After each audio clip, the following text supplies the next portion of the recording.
नमस्कार। आज हम कवि सूर्यकांत त्रिपाठी निराला जी की रचना उत्साह पढ़ेंगे।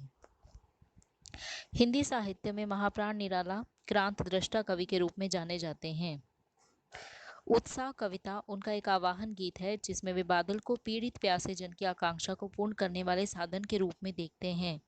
कवि शोषित पीड़ित जन को प्रेरित करने के लिए बादलों का आवाहन करता है कि वह जीवन से हताश निराश लोगों के मन में विध्वंस, विप्लव और क्रांति के अंकुरों को प्रस्फुटित कर दे। बादल गरजो घेर घेर घोर गगन धाराधर ओ, ललित ललित काले घुंघराले बाल कल्पना के से पाले, विद्युत छवि उर्मे कवि नवजीवन वाले, वज्र छिपा नूतन कविता फिर भर दो बादल गरजो। कवि बादलों को संबोधित करते हुए कहता है कि हे बादल गरजो, तुम सारे गगन को घेर लो।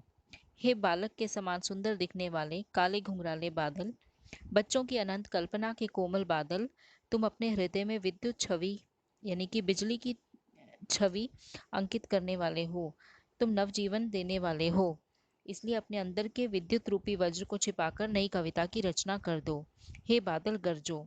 कवि के कहने का अभिप्राय यही है कि बादल अपनी गर्जना से दीनहीन, शोषित और निरुत्साहित लोगों के मन में उत्साह का संचार कर दे, जिससे कि फिर कोई उनके शोषण का साहस ना कर सके और शोषित वर्ग युग के नवनिर्माण में अपना योगदान दे सके।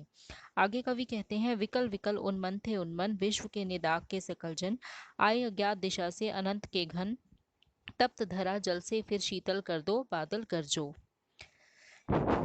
बादलों के छाने से पूर्व की दशा का वर्णन करते हुए कवि कह रहा है कि गर्मी की ऋतु में जब सब लोग गर्मी से अत्यधिक व्याकुल हो रहे थे, वे बड़े अनमने, बड़े उदास से थे, बहुत व्याकुल थे। तभी विश्व की गर्मी को दूर करने वाले, व्याकुल लोगों के मनों को शांत करने वाले अनंत बादल किसी अज्ञात दिशा से आ गए। तो कवि आज भी ये प्रार्थना करते हुए कहता है कि हे बादल, गर्मी के कारण ये धरा तप रही है, तुम इसे जल की वर्षा करके पुनः शीतल कर दो। हे बादल गरजो, हे बादल गरजो।